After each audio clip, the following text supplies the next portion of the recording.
The front door of the Pelley family's home was locked, but inside, 4 people lay dead. A respected pastor, his young wife, and her 2 little girls had been shot during the night.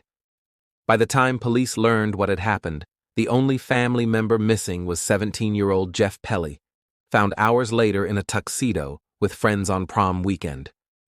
It was Lakeville, Indiana, Sunday, April 30th, 1989, the day the town's faith in innocence began to crumble. The parsonage sat a short walk from Olive Branch Church, where Robert Pelley served as pastor. That morning, the sanctuary filled with neighbors who knew one another's names. Robert was known for punctuality. Pressed shirt, polished shoes, sermon in hand. When the pulpit stayed empty, a deacon stepped outside and followed the path to the parsonage. From the porch, the house looked ordinary.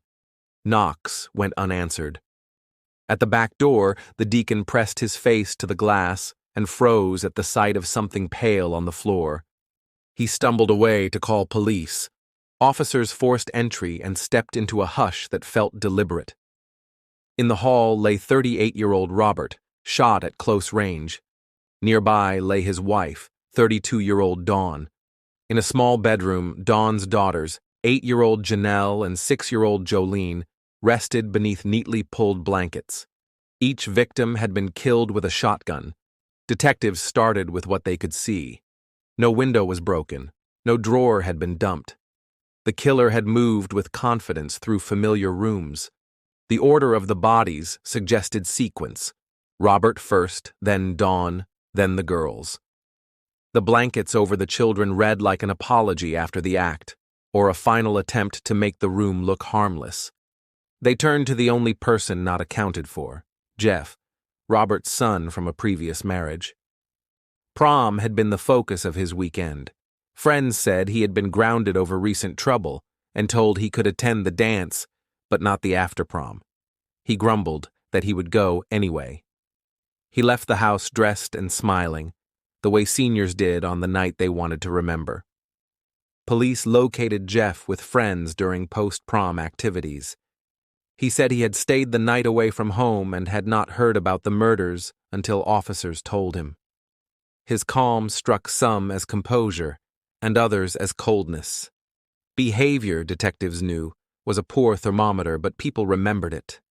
The timeline narrowed. Investigators believed the killings occurred in the early hours before church. Jeff's account covered the evening easily. Pictures, the dance, the crowd of friends. But the small hours were elastic. Few teenagers check clocks after midnight. Memory bends. The case needed something firmer than impressions. Forensics in 1989 offered limits. Gunshot residue tests were inconclusive. No fingerprints or DNA placed a weapon in Jeff's hands. The family's 20-gauge shotgun drew attention, but nothing tied it decisively to the wounds. Without physical anchors, the case stalled. Lakeville buried 4 and learned the etiquette of unanswered questions. Years slid by. Jeff graduated, moved to Florida, and tried to build a life beyond a headline. In Lakeville, the story never fully settled. In the late 1990s, the file reopened. New detectives brought fresh eyes and fewer memories of the town's grief. They re-interviewed witnesses who had been teenagers then and adults now. Classmates recalled Jeff's frustration at the grounding, his comments about going to after-prom no matter what, and tension with his father that felt more consequential in hindsight.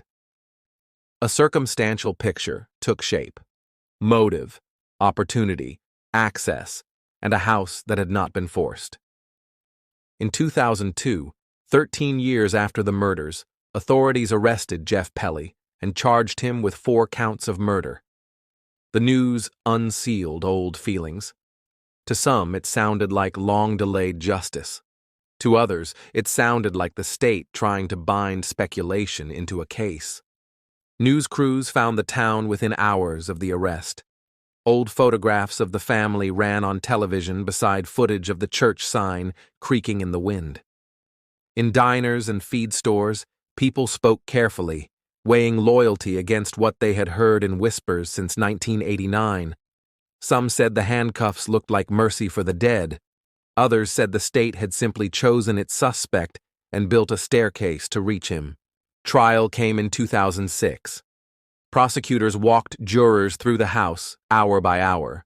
They argued the lack of forced entry proved an insider, that the blankets spoke to familiarity, that Jeff's anger over after prom supplied motive, and that the tight window provided opportunity.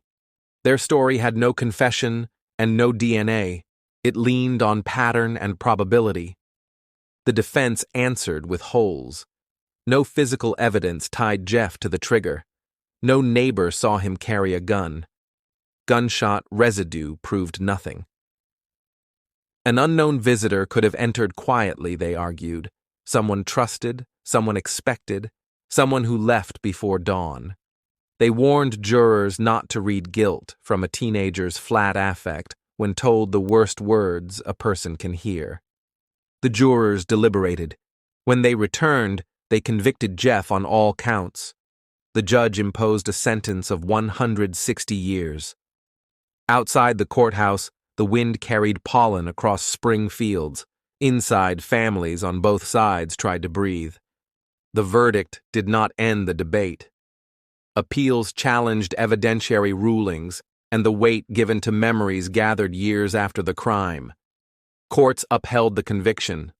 The arguments retreated from microphones to kitchens and message boards, where they remain. Was the circumstantial net strong enough, or did the state mistake suspicion for proof? What never wavered were the human facts. Robert did not step into another pulpit. Dawn did not read another bedtime story. Janelle and Jolene did not have another first day of school. 4 graves in Indiana fixed the center of the story more firmly than any transcript ever could. To people who study cases like this, the Pelley murders became a lesson in what circumstantial evidence can do when layered, and what it cannot do when certainty is demanded. The absence of forced entry points inward, but it does not name a shooter. A motive as small as after-prom rules can sound unbelievable until one remembers how quickly small humiliations harden into rage. And behavior, calm or collapsed, proves little beyond the stubborn strangeness of grief. Lakeville carried on. The parsonage filled again. Children raced across the church lawn. Bells rang. Yet some Sundays, when the sanctuary fell quiet before the first hymn, older members still glanced toward the house and felt the echo of that morning when the service did not start. The story endures because it sits too close to ordinary. The house could have been any house. The argument could have been any argument. Most families survive these collisions. A few do not. In the rarest and worst, the collision becomes a crater that people walk around for decades, afraid to look in and unable to walk away. What happened inside the Pelley home might be fully known only by the dead and the person who carried the shotgun down that hallway. The law made its decision. The community learned to live with it. But the questions still circle the edges. Was the motive truly that small? Was the timeline as tight as the state claimed? Did the blankets mean remorse or theater? Reasonable people answer differently, often with the same facts in mind. On paper, the conclusion is simple. A conviction in 2006, a sentence that runs longer than a life, appeals denied. Off paper, it is messier. People hold their own verdicts beside facts that will not change. A father, a mother, and 2 little girls were shot in a locked house next to a church on a spring morning in Indiana. That part no one disputes. Thank you for listening to The Lantern's Tale. Subscribe for more true stories, if you dare.